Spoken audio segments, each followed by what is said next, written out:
last night. Oh shit! All right, all right, all right. So last night, I talked a bit about how great powers and global economies are going to start competing for inputs for their economies, and that this is going to have a tremendous effect on life on planet Earth, to put it simply.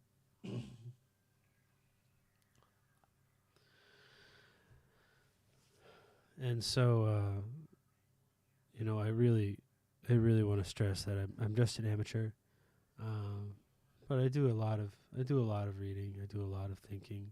Maybe it's bad thinking, but so what do I mean by like evolving global dynamics?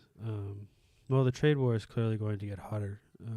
China has initiated retaliatory tariffs, um, which is predictable but regrettable. The question is the depth of those tariffs. Precisely what will that be? That's my youngest. Um, and the really answer for that is going to be in my opinion, I would kind of really go this more in psychological modeling than reasoning, because the authoritarian structure of the Chinese Communist Party is such that it's really going to come down to how people feel, and not necessarily rational economic policy. And it would appear that the Central Committee is fine with just raising tariffs on American food, which is going to have negative effects for their domestic population. But again, there's about 250 million members of the Communist Party in China. Probably more now. I think the number that I read was alleging like now over 300 million. It's just a lot of people in their analysis of global affairs, especially in the West, have a uniquely rosy interpretation of how nation states function. And this is just simply not the case. Like, it's just not. Like, so the Chinese are going to raise tariffs on American imported food as an attempt to drive domestic production. However, they don't have the domestic capacity to pick up the slack, but the Central Committee doesn't care, because they have food. They'll always have food, and the average everyday Chinese person needs to either be more patriotic and join the party and get some more food, or they'll just be at the bottom of the list.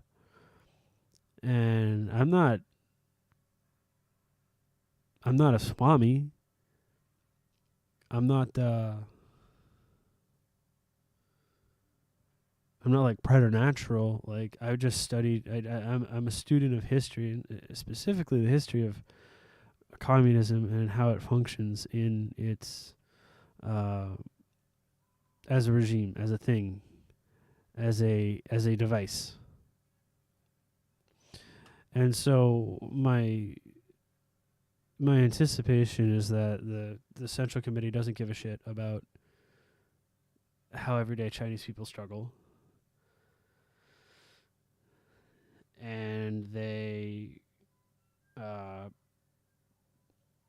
use the price of food and their control of information domestically to amplify anti-American propaganda efforts.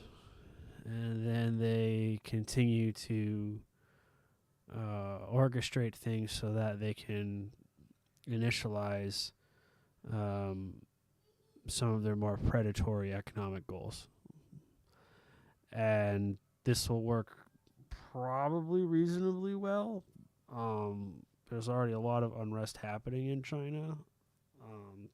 It's not really reported on, but things are tough there, and the tariffs that the United States are are going to levy are going to be not awesome. But there is a really awesome silver lining for China, which is Trump only put, what was it, like, it was either a 25 or 50% tariff on Chinese automobiles, which at first sounds like, oh my God. But when you realize how cheap China can make an electric car, that's not,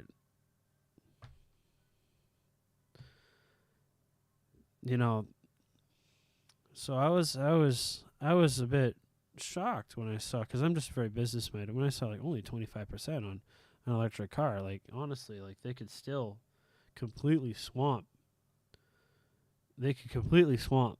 In American slang, that means to just flood, fill with mud and everything else. Not necessarily in a negative way. You just take them out with just sheer volume. Even at 25 to 50% import tariff on some of these Chinese vehicles, especially with how we're loosening up certain rather asinine safety regulations, you could still make a healthy profit off of that in America. Healthy profit. And so to all of a sudden hear about,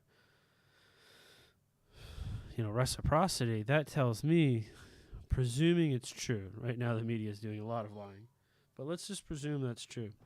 That tells, because it kind of falls in line, that tells me that they've decided, fuck you. And that's also rather predictable. And that's not going to help a lot of businesses in China. But again, the Central Committee doesn't care. How do other smaller economies than, say, Europe, United States, China, Vietnam, how do they fare during this time? Well, once when America falls into a spending crunch, the rest of the world gets really, really hurt. I mean, I've heard people act like 2008 was a boon to China. I'm like, not exactly. Like, all of a sudden, the American economy just went away. So there was just they had to find other places to buy a lot of stuff. And that wasn't easy. It just wasn't easy. And so, well, in a certain sense. So it took adjusting. It didn't happen overnight, but it took, so as America buckles down and decides, hey, you know what, we've outsourced far too much stuff. We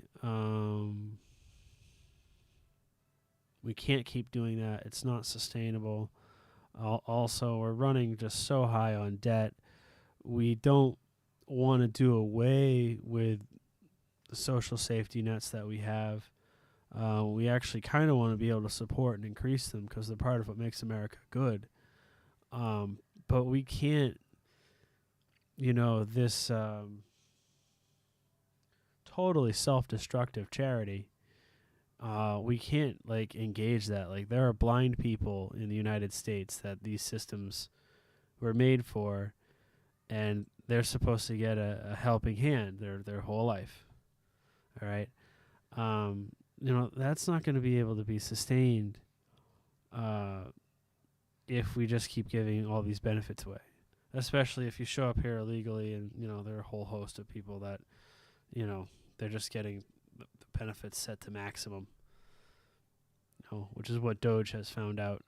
Which I was telling people this, and people were like, how do you know this during the Biden era? I'm like, this is just off of my modeling. Like, I just see, I'm walking around, and I see people, and it's just like, okay, like, they have an EBT card, they have a new phone, EBT card, new phone, new car, not speaking the language. They all hop into, they got their whole family there. They hop into the new car. And I'm just like, wow. Well, if that's the scheme, which I said because I just understand how high marks work. The scheme is, here you go. It's really hard right now, but get acclimated. Just keep voting for the Democrats. Remember who brought you here. So America's faced with this horrible problem internally. There's tariffs. There's this. We have this part of the country that's become very enthralled with very far left policy. You know, this happening in the engine of that drives so much other stuff, which is the American economy. Whoa.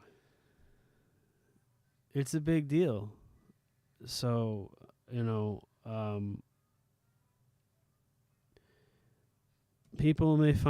countries may finally get what they want. Actually, I think that's fine at a certain level. Like, it's like, okay, like, the world has said, get out of our business, fuck you.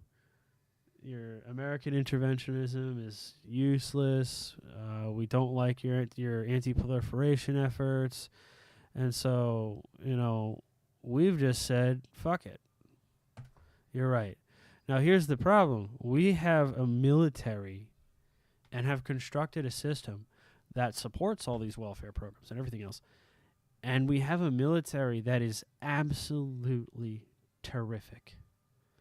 And I mean that in the two senses. One, it's a great military. Two, terrific in the Old English comes from the root terror. So something that is terrific would imply it's terrifying. It is terrifically constructed. It is constructed to induce terror.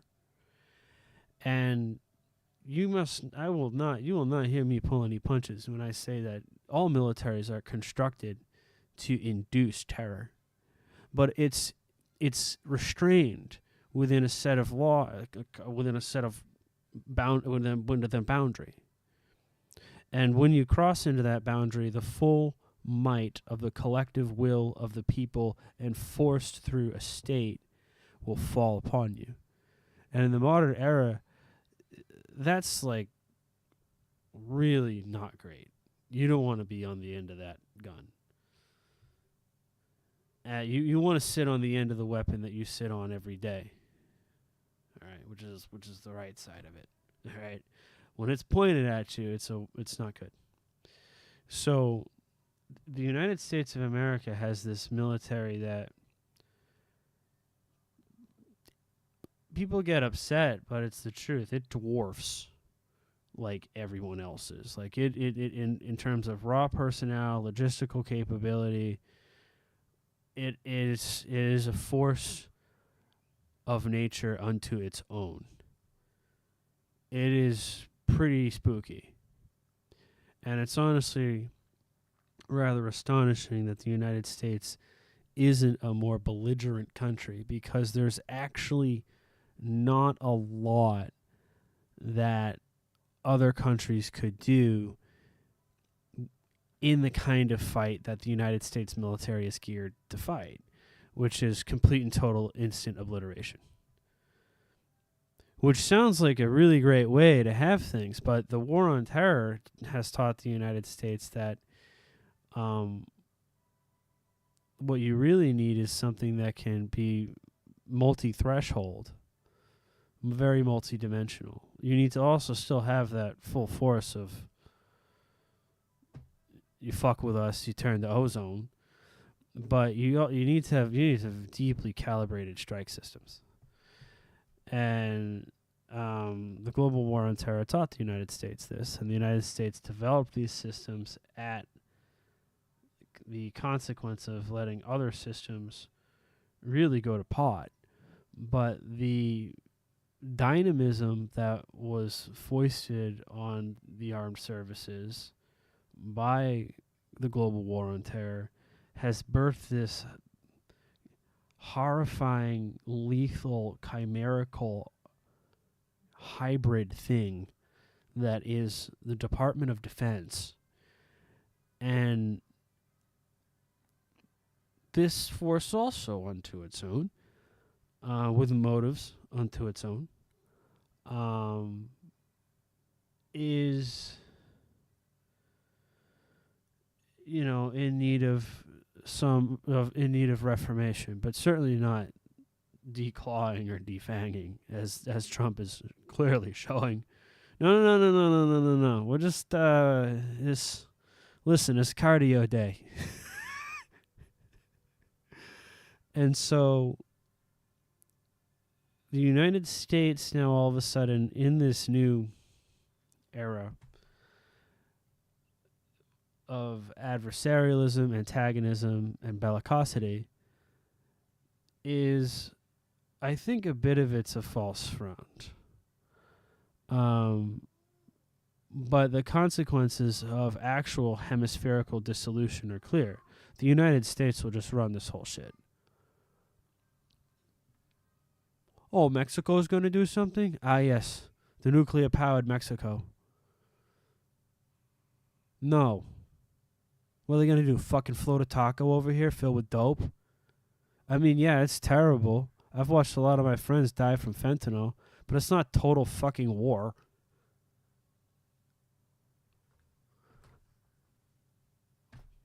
Total war isn't some IED goes off, which is already horrible and evil. And no. You want total war?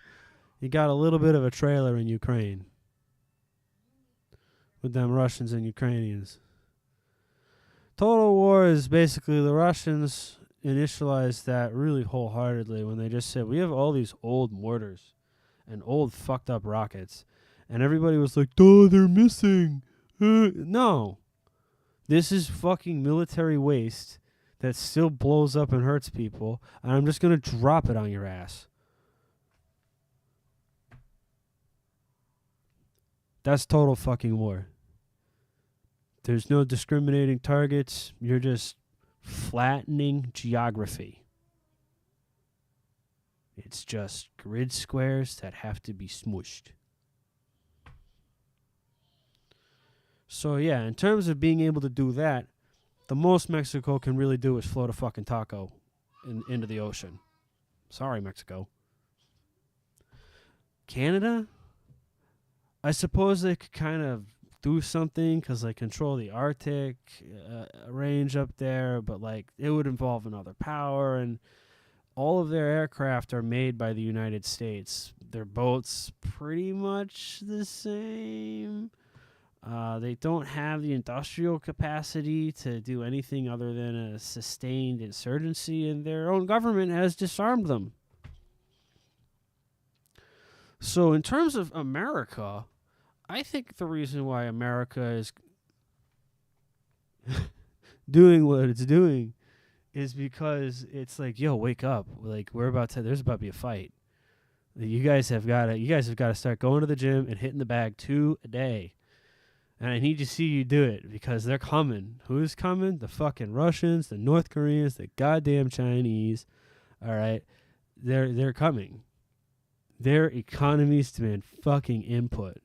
And Russia can kind of just sit on the sides because, as I said in the other video, on a long enough time scale, so long as Russia maintains its sovereignty, they control access to this vast range of the Arctic Circle, which is going to become readily exploitable because of global warming, which is an inevitability now. It's done. We are in the Anthropocene. During the Anthropocenic era, it's quite clear that great power competition over rare minerals is going to be the dominating narrative of the human species.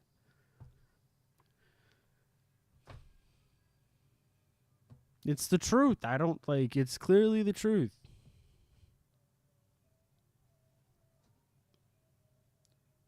I remember I was walking around as a kid yik-yakking with somebody and smoking pot or whatever, and I just said to him, I was like, we all go on and on and on about the end of cheap oil, the end of cheap oil. Like, oil's actually rapidly becoming a very defined, solvable problem in science. It just is. Like, if you look at the mega structures that are created for petroleum extraction, wow, we're an interesting species. Like 40 years ago, 70 years ago, certainly,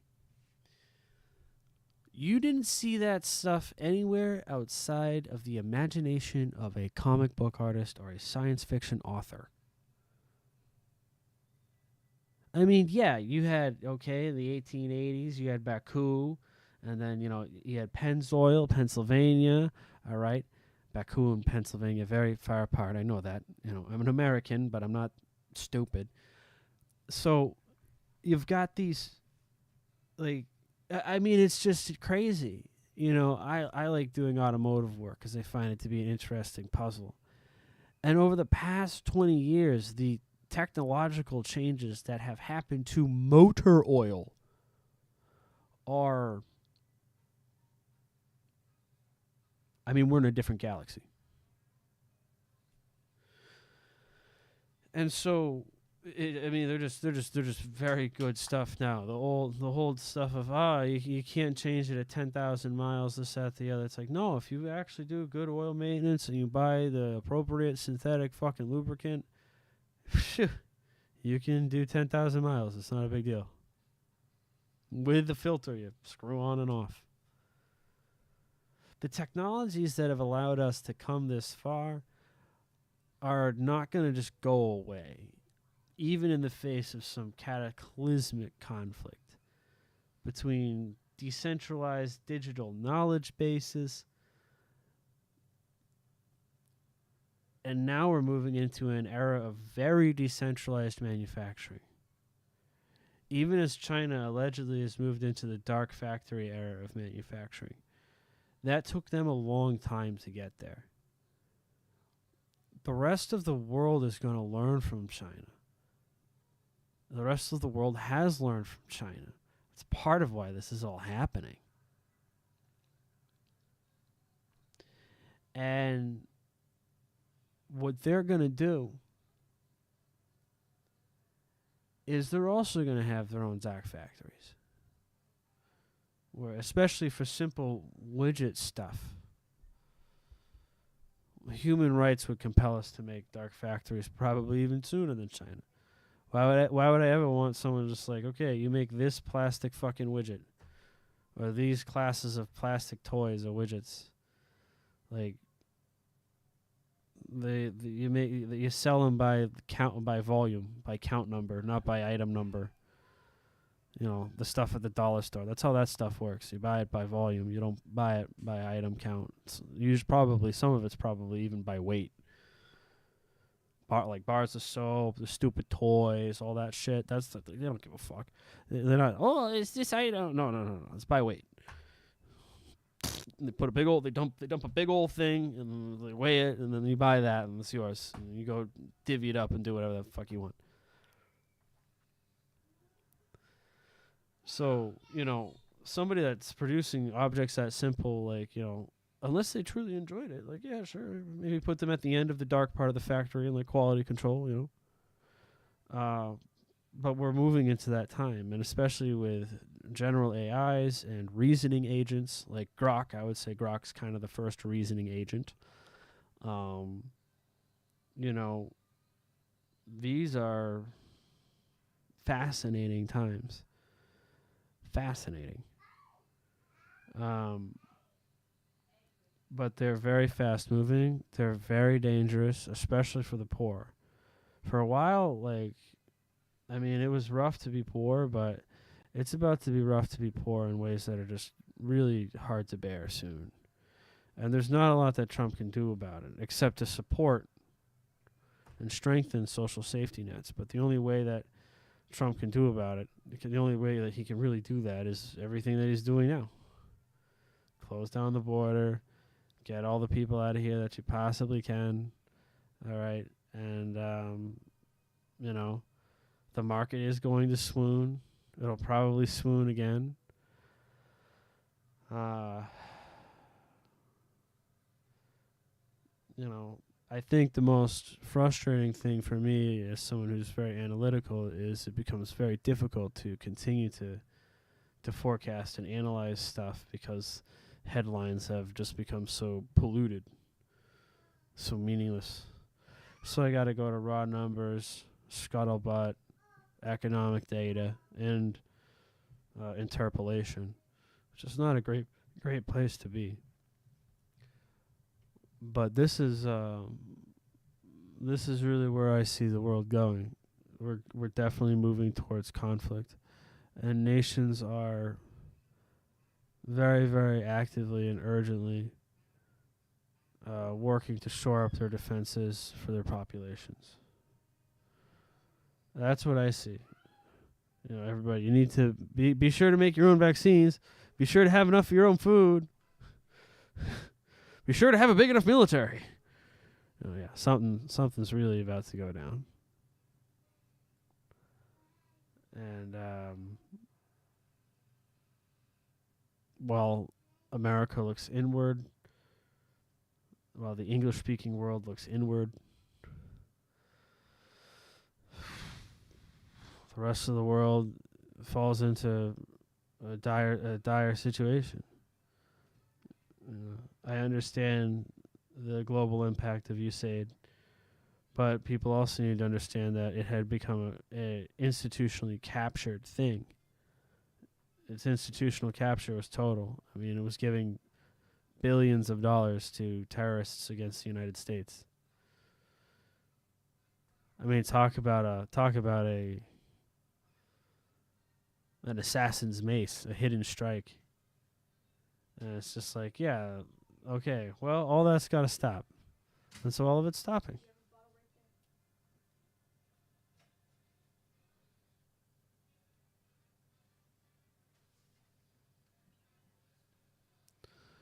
And I'm sorry that I talk like that. And this is where the United States is. This is where the world is. There's not lots and lots of good news. And when this boils over, it's, going to be pretty horrifying. I've been keeping track of how the war in Ukraine is played out, and,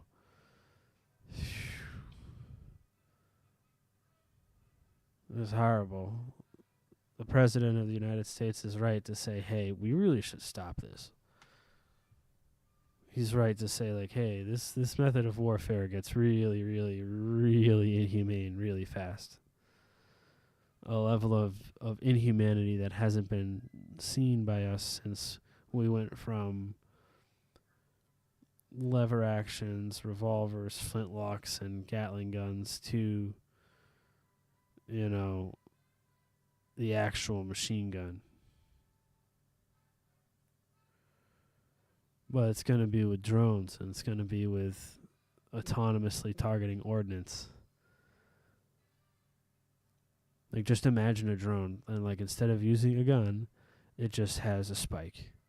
And it just hunts heat signatures with the spike. Like, it's just... Like, that's Western Terminator. That shit's that movie. I haven't seen it yet. My buddy told me to go see it. It's called Screamers. Yeah, well, guess what? That motherfucker, like, that shit's real now. That shit's real. When people want to know these graphics processing chips and all this other stuff, dude, if it's applicable to computer vision, it's really huge. Like, to a military, throwing a $4,000 microchip as the brain on top of a missile doesn't mean anything. They'll do it all the time. So, sure, I can be intersectional about my hobby. Maybe why some people subscribe to the channel. But let's be real here. All of this computing power that, like, people just don't get it. Like, the era of the smart weapon, the actual smart weapon is here. And, like, the hyper-intelligent, heart-homing javelin, like, that's a totally, like, a deranged 12th grader could create that in their garage with, like, an AI and, like, an Arduino unit and, like, an understanding of hydraulics and drones. Like, or they could come up with a new kind of stretcher. It just, you know, humanity's a new window has been opened, discovered, opened, and widened for humanity with this quantum leap in computing power that also comes into play with evolving global dynamics. The microchip allows nation states to model things with certainty they couldn't model before. And reasoning agents and AI allow for even more granularity in that decision-making process. That's a pretty big deal. So, America's the adhesion, the glue of the Pax Americana was really, I would have to say, American military strength.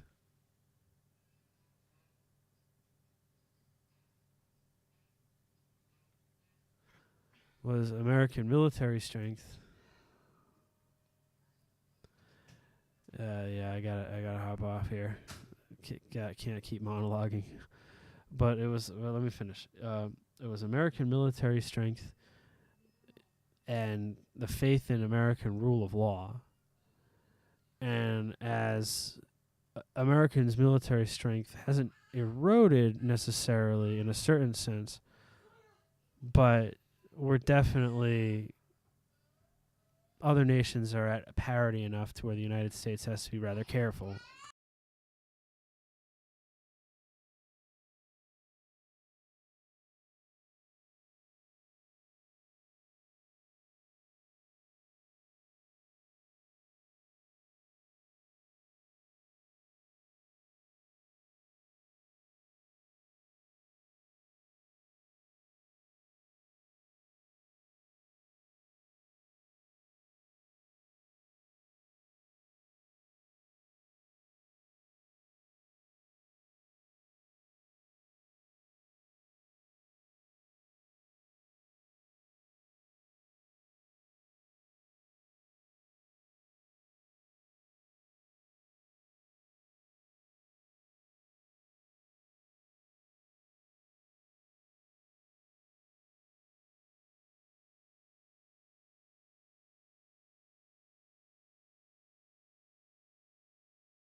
Slight crisis. Slight crisis. Um,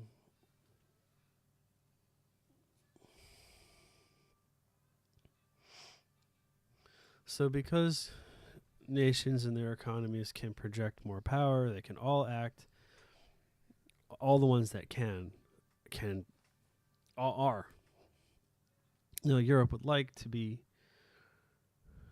uh, confrontational, but they simply lack the muscle. They simply lack the muscle.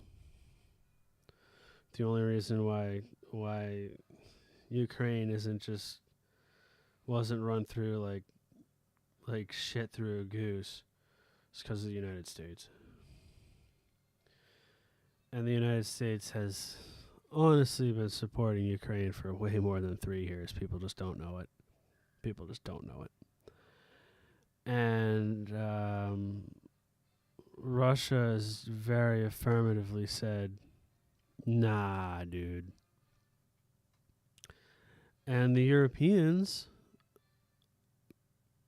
haven't taken the threat seriously, or just always thought that the United States would be their dutiful guardian lapdog. And the answer to that's just no. That was never a sustainable diplomatic notion, ever. And it was even lamented upon by Henry Kissinger upon his deathbed, that the Europeans had completely lost any sense of actual diplomatic calculus.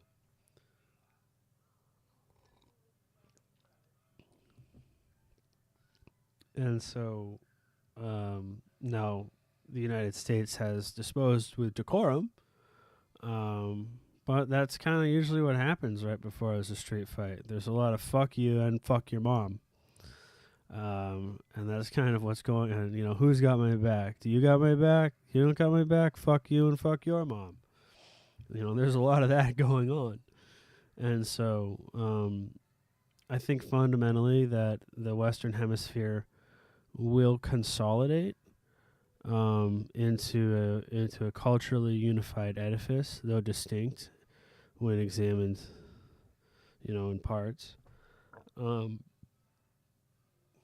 people that have arrived and can hang, they're going to be here. The people that can't are not going to be here. And the world undergoes the largest metamorphosis since the creation of Bretton Woods. And here I am just raising some kids. Doing my best anyway. Gosh. You know, like, I'm here to say diapers are expensive. They're expensive. And everybody's already hurting a lot and making choices.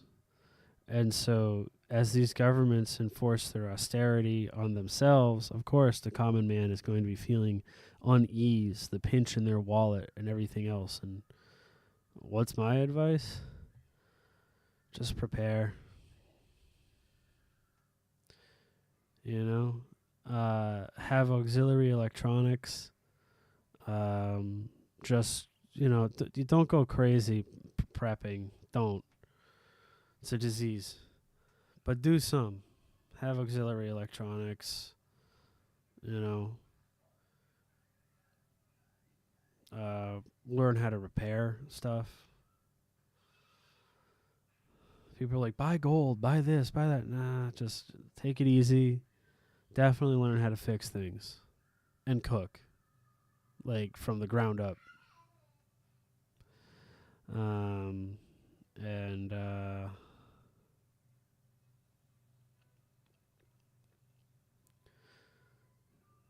get used to questioning a lot of sources of information. Get used to